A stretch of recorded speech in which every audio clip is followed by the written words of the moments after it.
Welcome to the Poultry Leadership Podcast. I'm your host, Brandon Mulnix. On today's episode, we get to hear from Budd Bentley, the President of Prism Controls. It's not very often that I try to bring on our guest from Prism Controls, but Bud's a pretty special guy, and he's ready to take on a new big role within a much larger company. And we're gonna get into that here in a few minutes, but I want to introduce Budd to the show. So Budd, welcome to the podcast.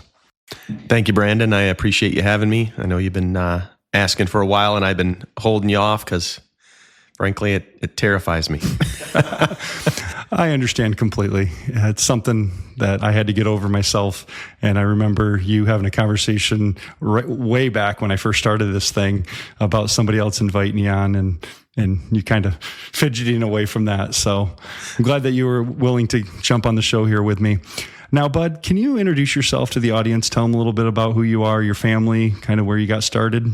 Sure, yeah. I always like to say, or start out with, I was a simple man born into troubled times, but I don't even know why I say that. But yeah, so I'm 53 years old as of last Tuesday. So kind of an interesting time in my life. Getting older and starting to feel that age is it's a like I said, an interesting time. My lovely wife, Robin, and I are celebrating our 30th wedding anniversary this November, and we're going to spend some time together traveling abroad, taking a little vacation before I make the change over to Big Dutchman, which I think you said we'll talk about a little bit later. But I have two lovely daughters. Lillian is 25 years old. Jaylee is 22 years old. Jaylee just graduated from Northern Michigan University as a nurse and just started her first big girl job. Still lives with us, cramps our no kids style a little bit, but we'd love to have her around for the time that she'll be here. And Lillian, my oldest, just celebrated her first wedding anniversary a couple weeks ago, or last week actually. And she lives in Holland, Michigan. She's a computer engineer and works at Gentex. And her husband, Mason, is an HR generalist at Sherwin-Williams. So super proud of both of them and their accomplishments, and probably the thing I'm most proud of in my life. I would say, from a career perspective, so I was born and raised in Hudsonville, Michigan, which is a very small, I would say, very agricultural focused community between Grand Rapids, Michigan and Holland. Yeah, my father was a teacher. My mother didn't work. I'm the youngest of 5 children. So I would say, my mother would probably argue that she did work, worked a lot, I guess, to raise us all. And yeah, I mean, growing up, I always had a passion for just nerdy stuff, right? I mean, I think I solved my first Rubik's Cube when I was 10 years old, and just, that sort of thing just always really got me going, got me thinking. I got my juices flowing, if you will. So went to Hudsonville High School. I graduated in 1990. And I didn't really know what I wanted to do, but I knew I wanted to do something technical. A friend of the family, actually, my father was a swim coach, and so a lot of the families involved with swimming were friends of ours. We hosted team parties and things like that. But one of those family friends had gone to what was at the time General Motors Institute, and he worked for GM. He was an engineer, and he said, "Hey, Bud's kind of a technical guy. Maybe he should think about something like that." So I applied to GMI, which is now Kettering University.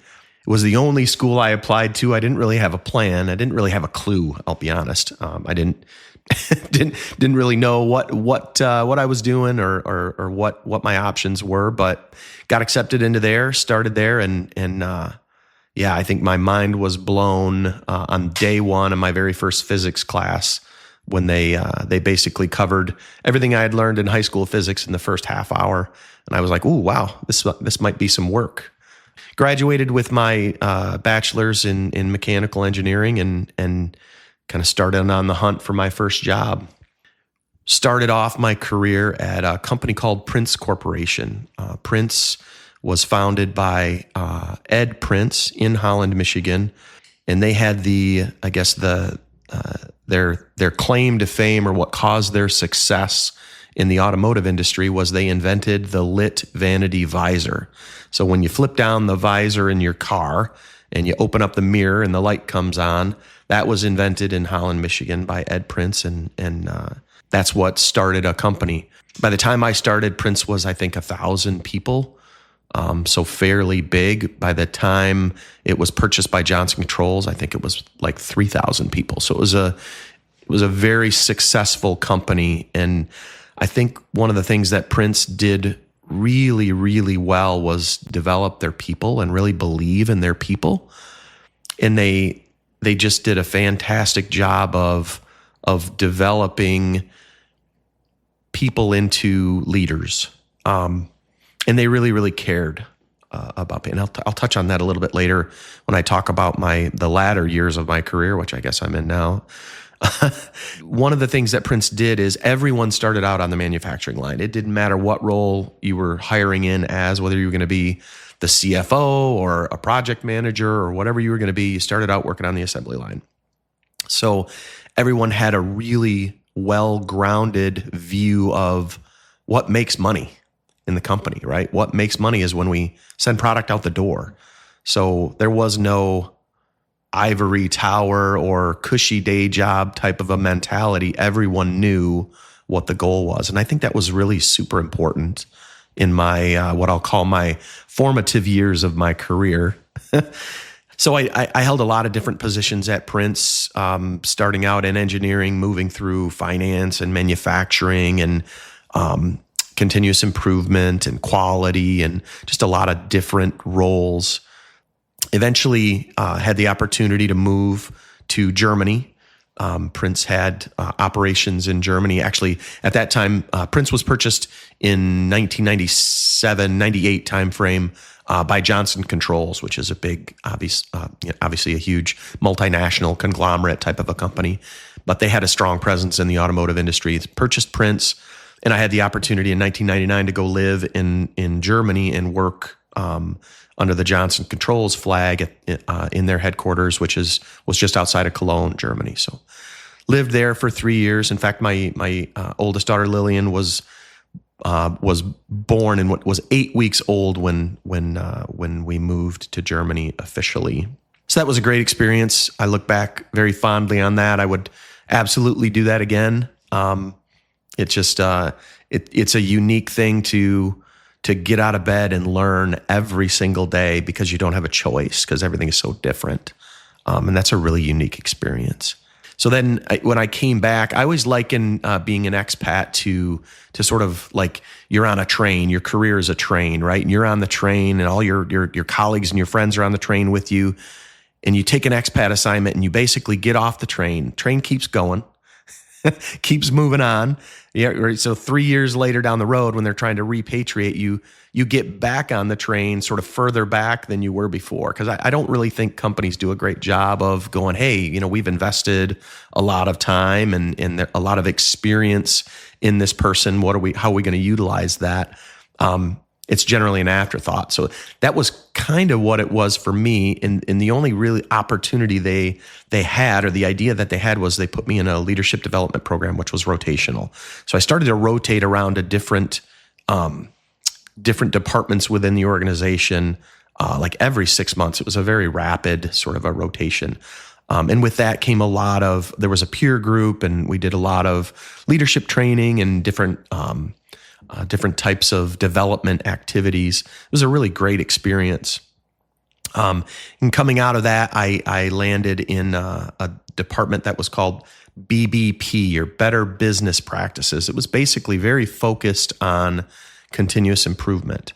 And that was across the organization, not just from the standpoint of manufacturing, but across everything. It was a really unique experience. And a guy by the name of Jeff Weiss was the guy who led it, and he was an absolute genius with numbers, and he could really look at what was a cost driver within an organization and baseline that and compare it to other parts of the organization and then dig deep on, okay, well, why is that? And that was kind of the foundation of what BBP was. It sounds like a made up corporate term because it was, but it was very effective.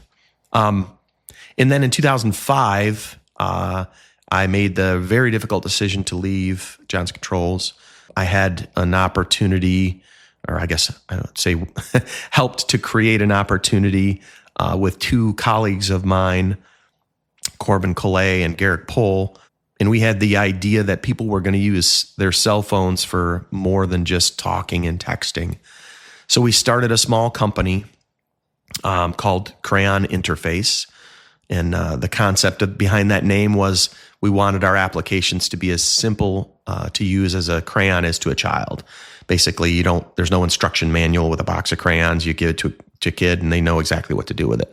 That was kind of what directed our mentality. And we started developing apps for phones. So if you think about this is 2005. This is 2 years before the iPhone existed.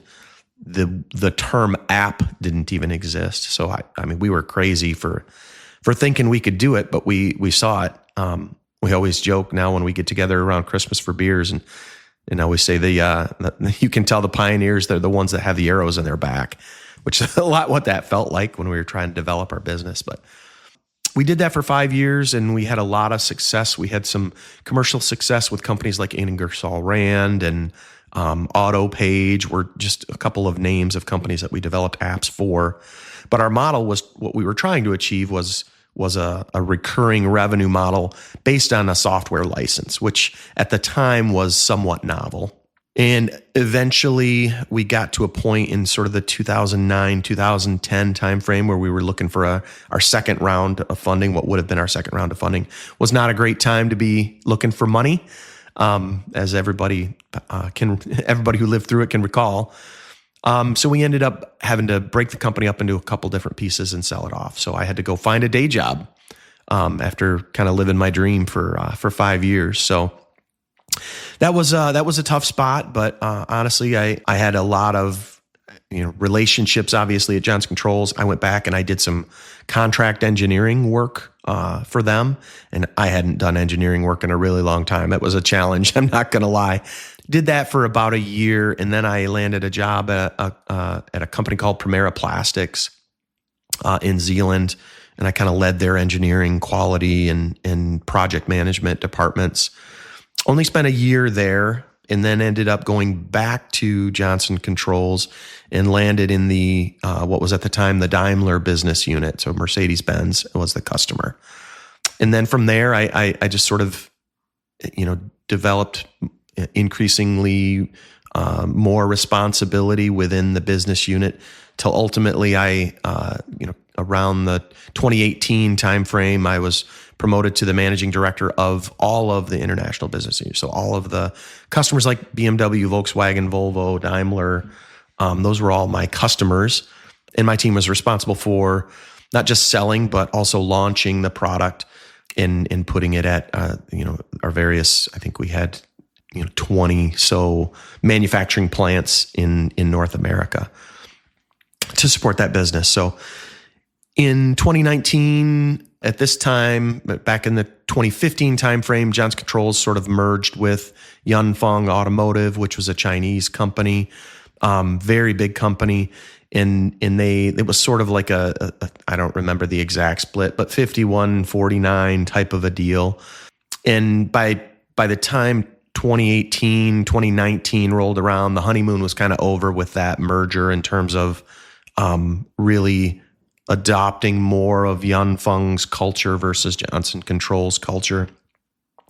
And they had made some decisions that they wanted to really move the focus of the business units to the other side of the state. And that was kind of a non-starter for me. I was born and raised in West Michigan. I love it here.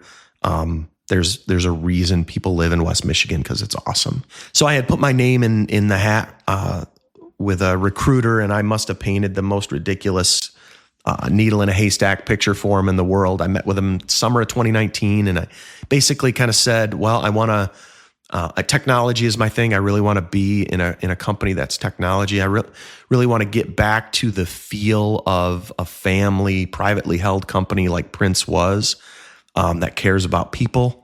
Got to be in West Michigan, obviously. I wanted to be a significant portion of the leadership team, if not lead the team, and be able to contribute on that level.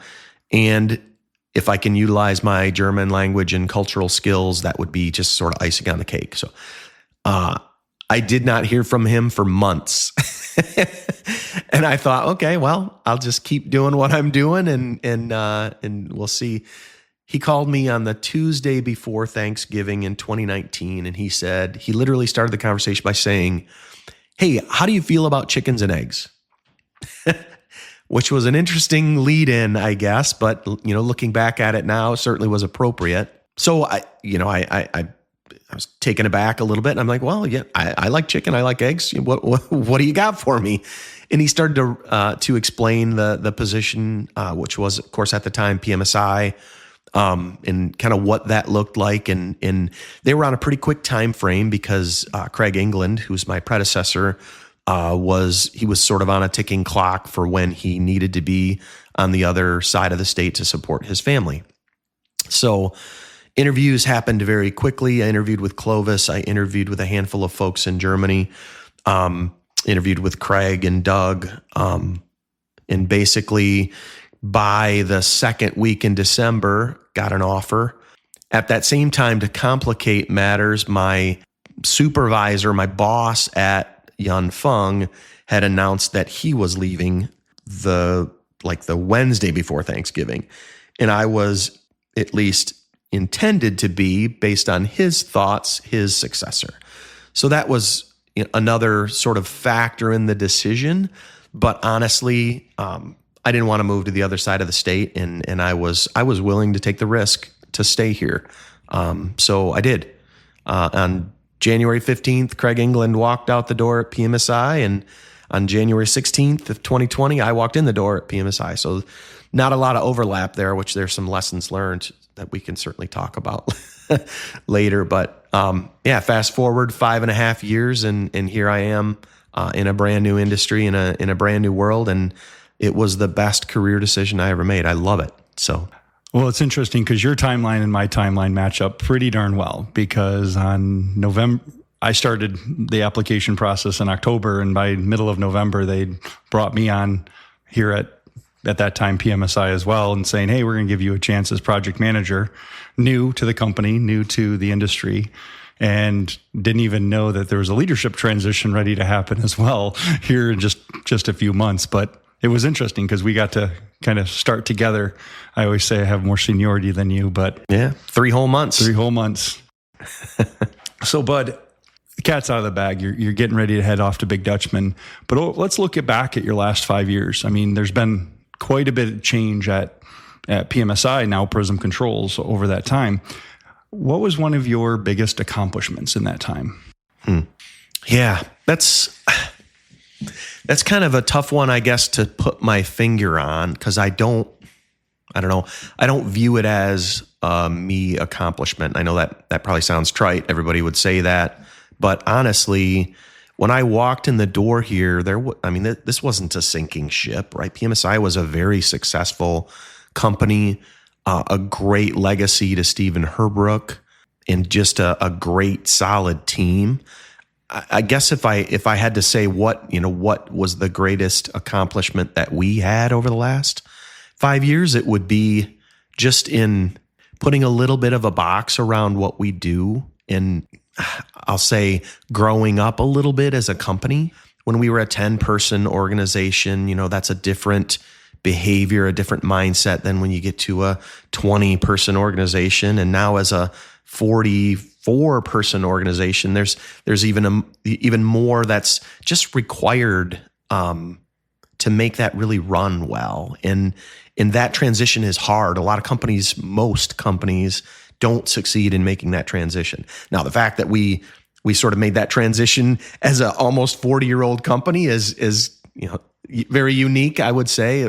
Most companies probably figure that out in the first 2 to 5 years, but that probably helped us in the long run. But I mean, just coming in the door, the first thing I saw was a very passionate and talented team that came in every day and worked their asses off to make our customers successful, because we were, as I always like to say, we were born into the industry, right? I mean, we were born at Herbrooks. We didn't start as a supplier to the industry. We were on the farm solving real world farm problems every day. And that's what made us successful. But when you have the market share that we have and the industry relies on you to that level, you can't sustain that unless you put a little bit of a box around it. And when I say put a little bit of a box around it, I really mean process. And I think we're going to talk a little bit about that and probably in more detail, but just making it so that when you come in every day, you know what your day is going to look like, and you know how you're going to solve things, and you know what the team around you, what your internal customers and what your internal suppliers are going to do, because it's defined. Somebody wrote it down, right? I mean, in the first 40 years of this company, nobody ever wrote it down. Everybody knew what to do, but when every day comes at you like it's a surprise, it's hard to scale that, and it's hard to continuously improve that. It's hard to train that. So that's, I would say, in the last 5 years. I mean, when I walked in the door, PMSI was 28 people, and now it's 44 people 5 years later. And a lot of people might say, well, why? What caused that? And a lot's going on, obviously, from a macro perspective in the industry, but a lot of it was just based out of need. We couldn't sustain what we were doing with the resources we had and in sort of the methodology that we had. And so we changed a lot of it. It was painful. But I think looking back, I think pretty much, maybe not everybody, but most people would say, yeah, that we went in the right direction and we're headed in the right direction. Yeah, I remember that time. That was coming in from outside, and basically my job, at that point with Doug Powell was, hey, we got to put a process together. You're the first project manager. I kind of stepped in for someone who was kind of in that role at the beginning, and it's like, hey, this is too much. And so I jumped in and had to start drawing the line from start to finish, and realizing that, as you mentioned, surprise, our customers knew it was coming. Well, how did we know that the project was coming? How did we start to fill that information out, and just gathering that all the way through? That was fun, because I think I had it about drafted and done on your first day. And it was nice to be able to hand off this project of, here's kind of the flow. So that way you at least, could say, oh, okay, we got, this helps train, and we're still using it today, which is the fun part. So when it comes to process, I've gotten to witness your passion, your focus around process. Why is that passion, and why is it so important to you? Yeah, great question. I was walking with my wife, having this conversation this morning, and we were actually talking about, we play trivia with our friends on Wednesday night. And we're walking as we do in the morning, and I said to her, "Hey, I really want to propose to the trivia team that we take a little bit of a different approach, in how we collaborate." And she laughed out loud, and she said to me, "You just really can't help it, can you? You just have to think about things from the perspective of how do we define it and improve it." And I was like, yeah, I guess, start to finish, that's how my brain works, from the time I wake up in the morning to the time I go to bed. I very much believe embrace the process, and the process will set you free. I don't think I for sure didn't define the process that we use here. We simply documented it, right? Like I said, everybody knows what they do, but unless you write it down, how do you share it? How do you point out where there might be an inefficiency and change it? And so my passion really comes from when you get a cross-functional team in a room and talk about how you interact and where the exchanges happen and where there might be inefficiencies, that's gold. And most people don't necessarily mine that gold because they don't see it from that perspective. They see what they do, and they maybe see a little bit of the fringe of what where the exchanges happen between the groups. They see a little bit of that, but they don't see the whole thing. And I just always want to see the whole thing. And I think that's what drives me. I want to see that whole picture, and then I want to share it. And once you show that to people, it's powerful, because then the working level team that's actually doing it, you can actually make their lives better. When you show them the whole picture and they can see the interaction, they not only understand how their lives can be better, but they understand how they can make the people downstream from them make their lives better. And it's just, I think it's really powerful to look at things that way. And yeah, it's, there's not a lot of magic to it, because you get the right people in the room that do the work, and you just write down what they say, and then you turn it into something that's easy for everybody to read and see, something visual, and you go from there. So yeah, I very much love sitting down and really getting to know how things work. Always have. It's always interesting being on the other side of it when you're challenged with either a new product or new piece of things where, you'd be like, it doesn't follow the process. And you'd be across the room from me and going, no, it's going to follow the process. And sure enough, after enough thinking, slowing down and realizing, yeah, it does meet the process. You have quoting, you have production and design, and then you have getting it out in the field. You keep it simple. And it is interesting, because that is a challenge with a lot of new products and a lot of new things is, hey, this is a unicorn and it's off over here. And how do we make it part of our everyday process? So over the last 5 years, there's been a lot of new technology, that we've developed as a company and we've been part of.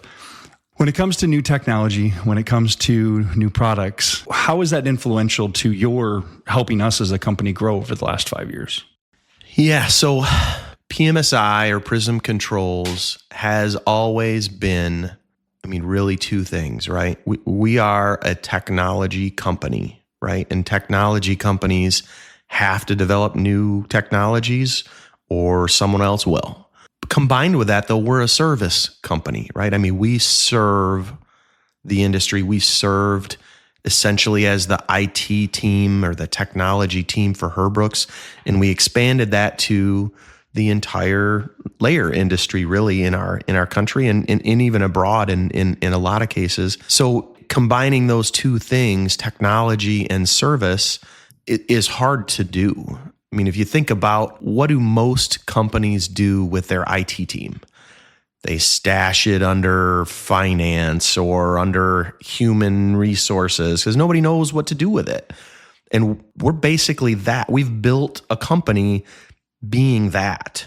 And not just from the standpoint of, IT is just a lot of service, right? But developing the technologies that we then service. So it's a really unique model. And I think when I walked in the door here, I was a little surprised at just how little time we had for the new product development side, because we were so engrossed in the service, which obviously our customers, appreciate us servicing them to that level. But at the end of the day, there's also an expectation of what's the new thing, what's next, what will make my farm more efficient in the future, not just, what did you do, last year.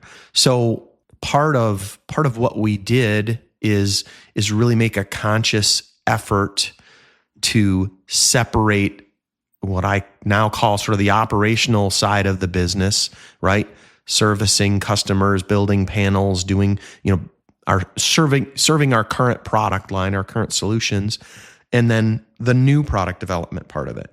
So we really had to make an effort to separate those two out, because they were so blended together that obviously servicing customers is always going to come first. If you're focused on doing that and your bandwidth is so limited for developing new products, you can't put things on a timeline, you can't put things on a cadence, you can't deliver anything. So the importance of putting a little bit of a process around that as well, and really sort of carving out the resources was kind of job one. And then that's when you started to see things like reach on as a mobile app, and you started to see things like Eggsite, and you started to see things like Therm sort of come out of just spending more resources, more time, more energy on developing those things. I mean, the problem statements were pretty clear, right? Everybody was frustrated with egg count accuracy. The risk of fire is high and jeopardizes the business. So the problem space was super clear, but you're never going to put anything out there if you don't spend the time and energy and resources on it. So we did that, and we're starting to see the fruits of that labor in those new products. And we've got some even more exciting things coming, as you of course know. And I know that that's what Eric's passion is as well. Obviously, that's where he comes from, and I know that that will continue. So I'm very, very excited about what we have coming down the road, and more so even than the specific solutions, but the things we put in place to make sure we can sustain that, the resources we have, the processes we have, and the vision that we have for what that future looks like in terms of technology is super exciting to a nerd like me. You are a nerd, for sure. You can quote any type of movie. It's one of those fun things about you. So over the past 5 years, what is something that you have overcome, or a struggle that you've really had to get over the top of? Mm-hmm.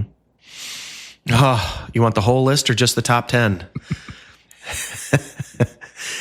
Oh, man. I don't know. That's the easy answer, probably one that anyone would say was, starting a brand new career, basically a new job in a new industry with a new team, days before COVID happened was certainly presented its challenges. But I don't even think about that in terms of being at the top, because I don't know, it almost gave me sort of I don't know if excuse is the right word, but being the new guy and having all the interactions limited, and it almost gave me sort of a soft start versus being slammed into it, right? So I don't know, I almost view that a little bit as a blessing and a curse. I would honestly say just acceptance from the team was huge for me. I mean, if you think about the challenges that the company, the team was going through at that time, I mean, Doug had led for so long, and Steven for so long before him, and in those two did an amazing job with just so in tune with our customers. And I mean, essentially we're our customers, right? I mean, literally born into the industry. And then Craig, obviously with his vast experience and coming in, and by the way, I have to give Craig the credit for even starting the concept of bringing project managers aboard at PMSI. Well, that was not my idea. That was Craig. And that was, in my mind, one of the most key developments in again, maturing us as an organization. But so following that was hard, especially new guy, don't even know what end of the chicken the egg comes out, essentially coming into a brand new industry. So no street cred whatsoever thrown into the mix. And I think starting to gain the team's trust in becoming a credible leader was the biggest challenge that I had to overcome. And I'd love to tell you that I have a secret recipe for that, and I know exactly what contributed to that and how that happened, but I have no idea. But I'm thankful that it did. Well, you overcame. I mean, you're leaving quite an incredible legacy here with the processes in place, a management system that has set us up to lead the company as leaders, leadership development, expansion. There's a lot of things that, you're a little humble to not say, but there's so many things that, you've been able to help lead us through. Avian influenza, from a manufacturing side, COVID. These are all things that, people take for granted because it was a blip in their radar, but this was at the start of your career and that in this industry. So I get the idea, because I also, at the same time, came in new career, new job, new everything, new industry. And if it wasn't for this great industry, great people, it probably would have been much more difficult. So a lot of hats off to people that have reached out to you over the years too, to help, guide you and coach you from the industry as well. So, all right, what's next for Budd Bentley? Yeah. So obviously very, very public information already that I'm making the transition, the jump over to Big Dutchman, succeeding Clovis as he retires. And of course, Eric Hansen is taking over here at Prism. You mentioned the leadership framework or the business operating framework, EOS. And I don't know that there's a lot of people that know that we utilize it, but I know some others in the industry utilize that framework as well. And I always liked it, right? Because again, process guy, it's a process. It's dead simple. Now transitioning into Big Dutchman, the value of it is immeasurable as we hand things off, because I'm not handing off something that's in my head, which is super hard to do. Nobody wants to get in there anyway, trust me. But I'm handing off a plan that we have developed as a leadership team and as the whole team because of that framework. And to be able to contrast that with going into Big Dutchman where that framework doesn't exist, it's just a lot harder. Now, mind you, Big Dutchman is also 10x the size and scale and scope.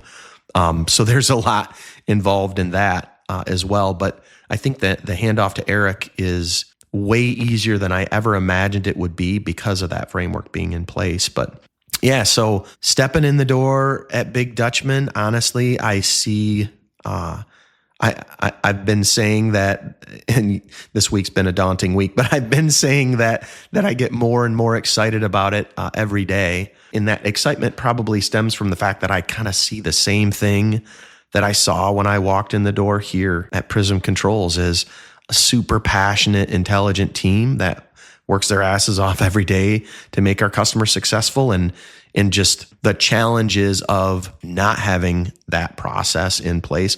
Now, there are more processes at Big Dutchman than there were here, quite honestly, because the scale of the company just sort of dictates that. But there's so much that's not yet defined. So there's a lot of low-hanging fruit that, again, I just think when I look at the team, we can make people's lives better just by kind of writing it down and wrapping our minds around it. And so I get super excited when I think about doing that. And at the same time, it's pretty daunting, right? I mean, Clovis is a hard act to follow. He has built an amazing team. He has tremendous respect within the industry, been around forever. And that's a tough act to follow. So I feel like I'm kind of thrown in that same boat again. At least now I have a little bit of street cred within the industry, but there's a lot to learn. It's daunting for sure, but I'm excited about the challenge.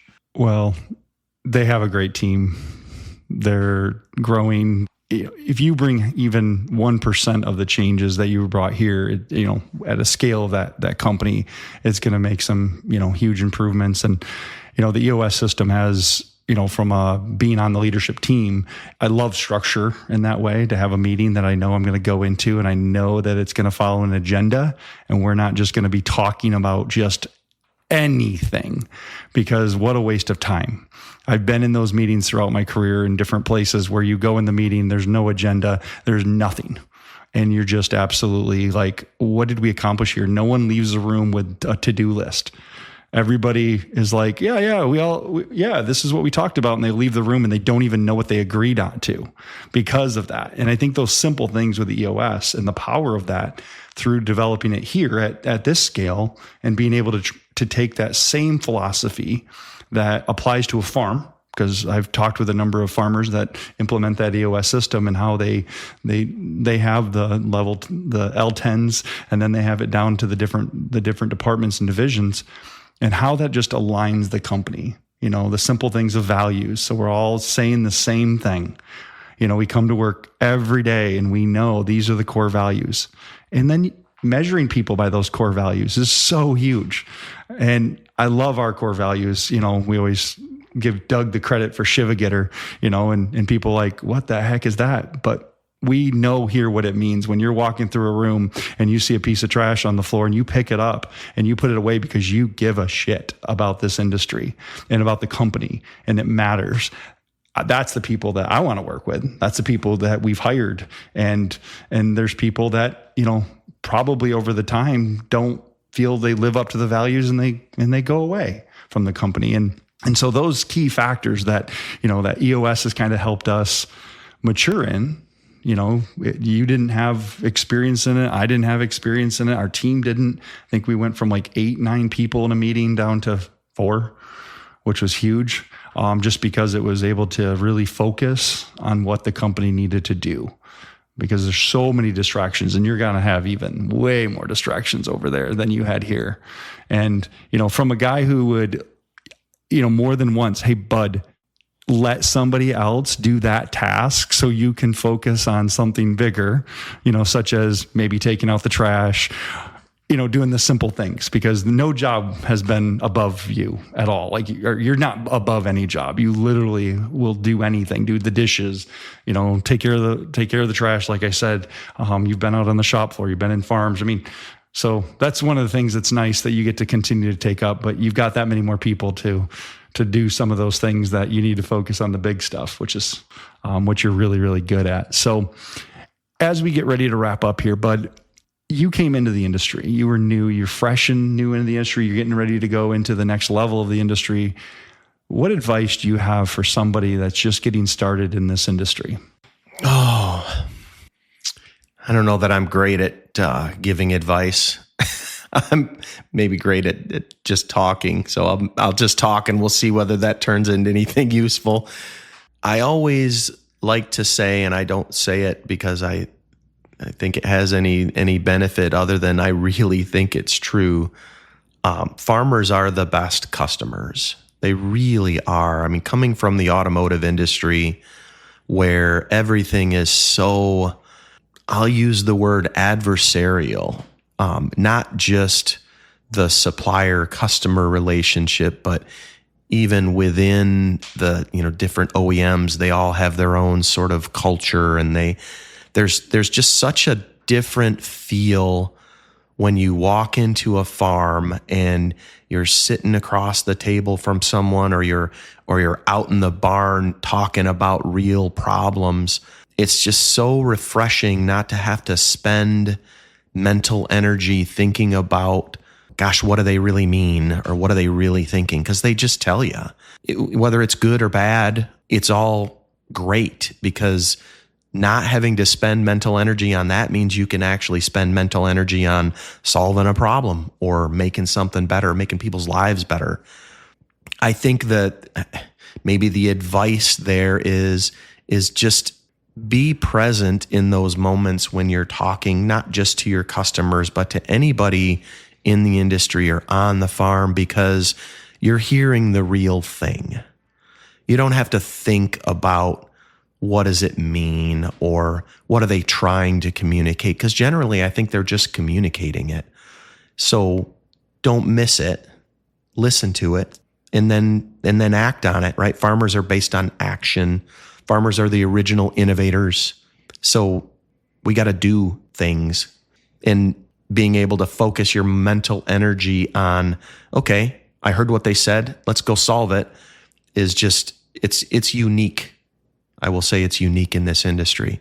So pay attention to those things and then get out there and do something. Maybe that's my advice. No, that's great advice. That's great advice, because, living that out over the last, 5 years myself, it's true. We talk about how great our customers are, but the fact that they're all out there to feed the world, very simple product. It's an egg. Chicken does most of the work. The farmer manages to make sure the chicken is doing that work and giving them the best environments and all that. But it's interesting because, again, when you're talking with them, they're not worried about the farm down the street. They're worried about the bird. They're worried about their people. They're worried about the same things that we talk about here as the important pieces, is how do we help the farmers feed the world? It's not about us. It's about them feeding the world. And it's ultimately about the chicken feeding the world. And how can we have more of those chickens feeding the world? Because that's what makes the world a better place, the food, the nutrition. And when you're talking about automotive, I'm thinking, well, how did you change the world with the vanity mirror in the car? I'm sure there's some women out there that would, really appreciate that, where, that vanity mirror has saved them with a lot of things. But in the case of, the industry that we're in, the industry that you're going to continue in at a new role with a great company that we get to continue to interact with, we're excited because here is, our leader that's helped us go up to the next level and then pull a lot of ideas and pull a lot of the things that we've been working really hard on into that next level for us where we can continue to grow. It's one thing to have the farmers as our market here in the U.S., but there's people outside the U.S. that really want what we have to offer. And yet over the years, it's hard to start that business down that road. But to have the experience of Big Dutchman, who does it every day, it's really nice to have that. And so for you to be able to say, hey, I know a company that does that. Hey, I know a company that does that. And how can we better serve the industry and help us scale up in that way? So, but I want to thank you for being a guest on the podcast. It really means a lot. I had to get you in before you get too busy over in Holland and I don't get a chance to see you much. We've had a great 5 years. It's been fun. I've enjoyed it as well, Brandon, and you're too late. I'm already very busy. Well, I have to say, you've been more than a boss. You've been a friend, a colleague. We've grown together. We've fought the fight together. And it's been just absolute pleasure. Looking forward to, next chapters to see you be successful, see how we continue to grow as well. And so listeners, it's not every day that we get a leader that's in transition on the show. It's always the scary time. We've learned because now the transition's not one day from the 15th to the 16th. It's been over a period of months. It's been a plan that's been coming for over a year. And then that's helped the transition all the way down through the company. So nobody's surprised on October 1st when, we have officially a new president here, but he's been doing the work for the last 6 months and everybody's just kind of flowing. So thank you, listeners. I don't have to really share anything much about Prism Controls because this whole episode is about Prism Controls.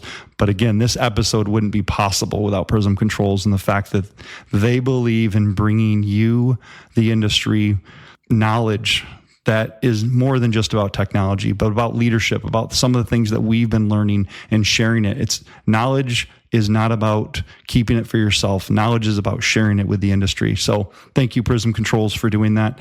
Please share this podcast with others. It's how it grows, continues to find more people, new people in the industry that are learning. So I couldn't do it without you listeners. So listeners, have a great day.